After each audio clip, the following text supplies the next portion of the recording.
Hey everyone, good morning. तो मैं आपके लिए एक वीडियो लेकर आई हूँ। तो आप इस वीडियो को पूरा कंटिन्यू कीजिए और देखिए, और इस वीडियो में क्या सच्चाई है, क्या झूठ है, वो आप लोग बताइए कमेंट करके। को दे रहे हैं ना। हाँ हाँ। अगर आप आरक्षण के खिलाफ थे तो आप ईडब्ल्यूएस का विरोध करते, तब मुझे लगता कि हाँ, आप इसे डिस्क्रिमिनेशन समझते हाँ, हैं। कि हर तरह के जब आरक्षण के रोटी खिलाफ। आपकी थाली में हाँ गिरे तो वाह वाह और दूसरे की थाली में गिरे तो हाय तौबा। इसका मतलब आप अभी भी डिस्क्रिमिनेशन में जी रहे हैं। अच्छा, शहर में जो अंकल आंटियों से बात करो तो वो लोग अक्सर बोलते हैं कि अब कोई डिस्क्रिमिनेशन कस्बों या गांवों में नहीं है, जबकि आज भी आए दिन इस तरह की खबरें छपती हैं कि घोड़ी पे नहीं चढ़ने दिया गया या मंदिर में वो गए, किसी ने पहचान लिया। जैसे नए बच्चे हैं तो वो जैसे जीन्स वीन्स पहने हैं तो बहुत बार लोग नहीं पहचानते। गाँव के जो बुजुर्ग हैं उनको तो पहचान लिया जाता है, लेकिन जो उनके बच्चे बच्चे होते हैं वो मंदिरों में जाने की कोशिश करते पकड़े गए, उनको लोग नहीं पहचान पाए, तब तक वो जाते रहे। जैसे ही पहचाना गया कि ये फलनवा का बेटा है, पकड़ के उसको पीट दिया गया। शहर के लोग इन खबरों को क्यों नहीं ध्यान देते और इनसे क्यों जानबूझ के आंखें मूंद लेते हैं? हम सबके माँ बाप। They are very much elite, ऐसा उन्हें लगता है। उनके सवालों का जवाब डेटा ही। हिंदुस्तान में आईएएस हैं 5,577। इसमें से कितने ओबीसी होंगे? 4.3%। अच्छा, काफी कम है। 245। ओके, एससी कितने होंगे? अब बताते रहो डाटा। एससी 2.4% है, 135, और एसटी 67 और है। बताइए। ओके, यानी बाकी जितना बचा 80% लोग सवर्ण बैठे हुए हैं। इसके पीछे अब वजह क्या मानते हैं? क्योंकि अब तो लगभग 80 साल से रिजर्वेशन है। NFS, not for suitable, okay जो आजकल यूनिवर्सिटीज में एक नया टर्म चला है। ओके। डीयू में 1400 प्रोफेसर में से 20% भी ओबीसी नहीं। इसको थोड़ा डिफाइन कीजिए, इसके पीछे वजह क्या लगता है? इसके पीछे वजह मुझे ये लगती है कि देखिए, पावर में अगर वही लोग बैठे हैं जो कास्टिस्ट हैं, तो वो स्पेस ही नहीं बनने देंगे उन लोगों के आने का, क्योंकि वो कह रहे हैं अगर ये लोग आ गए तो ये अपने लोगों को ले आएंगे। यानी आप मान रहे हैं कि वो लोग आपके अपने नहीं हैं। वीडियो को सुनिए, कंटिन्यू कीजिए। तो आप पावर स्ट्रक्चर को ब्रॉड नहीं करने दे और रहे। बताइए। प्रधानमंत्री को अपने आप को ओबीसी बनाना पड़ा प्रधानमंत्री बनने के लिए। वो है या नहीं है, इस पे आज भी सवाल है। गुजरात में नहीं थे, गुजरात और में दिल्ली नहीं थे। आते हो गए। दिल्ली आते हो गए। तो अगर मैं कहूं कि आज भी सवर्ण इस देश की सरकार चला रहे, तो मैं गलत नहीं कह रहा हूं। आप देखिए, उत्तर प्रदेश में अखिलेश यादव एक्स सीएम रहे हैं ना, उनके मंदिर जाने के बाद मंदिर को धोया गया। हाँ। कितनी शर्मनाक बात है। मतलब आज भी उस आदमी के सीएम होने से पहले उसकी कास्ट इंपॉर्टेंट है, देखी जा रही है। तो आप छोटे लोगों की क्या गिनती कर रहे हैं?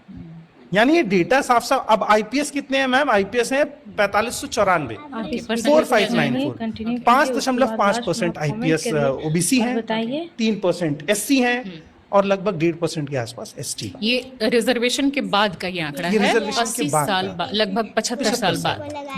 रिजर्वेशन को एक्सेप्ट करने में 25 साल लगे, फॉलो करने के प्रोसेस में लाने में 30 साल लगे, और इसके बाद अभी 100 साल और लगेंगे इसको डाइजेस्ट करने में। और देश में तो सरकारी नौकरी 2-3% है, प्राइवेट में तो रिजर्वेशन भी नहीं है। तो वहां आप जो जिस तरीके का स्ट्रक्चर काम करता है उसे तो आप चैलेंज भी नहीं कर सकते। साउथ अफ्रीका टीम ने, क्रिकेट की टीम ने अपने क्रिकेट में रिजर्वेशन दिया कि हम 4 काले लोगों को खिलाएंगे ही खिलाएंगे, सारे गोरे नहीं होंगे। तो आपको थोड़ा अपने लिबरल थॉट्स को ब्रॉड करना पड़ेगा। आप प्राइवेट ऑर्गेनाइजेशन में कह रहे हैं कि अगर हम रिजर्वेशन दे देंगे तो काम का स्पेस नहीं बनेगा। जैसे एक जज साहब ने आदेश दिया कि अगर महिलाओं को मेंस्ट्रुअल लीव के लिए हम दे देंगे तो फिर कंपैरेटिवली महिलाओं को नौकरी कम मिलेगी। क्यों? जो नहीं दे 10%, जो 33% महिला अपने ऑर्गेनाइजेशन में ना रखे, उस पे कार्रवाई करो, ग्रांट देना बंद कर दीजिए, और उस पर 3 गुना टैक्स लगेगा। लगाइए नियम। अभी नौकरी भी देंगे और पैर छूते घूमेंगे। अगर एक महिला ड्रॉप कर दे ऑफिस, बोलेंगे प्लीज काम कर लीजिए, आप मत जाइए। यानी सरकार खुद नहीं चाहती है। 33% रिजर्वेशन की बात 2022 में हुई थी, और लागू कब होगा? 2029 में।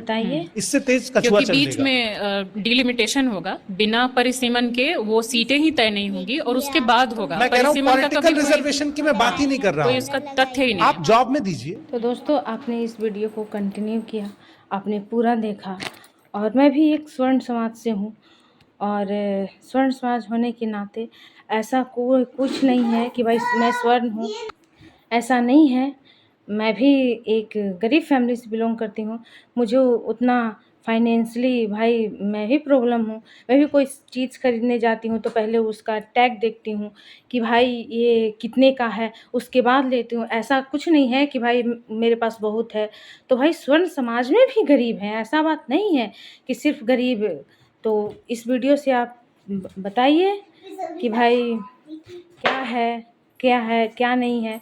आप लोग कमेंट बॉक्स में अपना राय दें और हमारे पेज को फॉलो कीजिए। तो दोस्तों आपने इस वीडियो को कंटिन्यू किया, आपने पूरा देखा और मैं भी एक स्वर्ण समाज से हूँ और स्वर्ण समाज होने के नाते ऐसा कोई कुछ नहीं है कि भाई मैं स्वर्ण हूँ, ऐसा नहीं है। मैं भी एक गरीब फैमिली से बिलॉन्ग करती हूँ। मुझे उतना फाइनेंशियली भाई मैं भी प्रॉब्लम हूँ। मैं भी कोई चीज़ खरीदने जाती हूँ तो पहले उसका टैग देखती हूँ कि भाई ये कितने का है, उसके बाद लेती हूँ। ऐसा कुछ नहीं है कि भाई मेरे पास बहुत है। तो भाई स्वर्ण समाज में भी गरीब हैं, ऐसा बात नहीं है कि सिर्फ़ गरीब। तो इस वीडियो से आप बताइए कि भाई क्या नहीं है। आप लोग कमेंट बॉक्स में अपना राय दें और हमारे पेज को फॉलो कीजिए।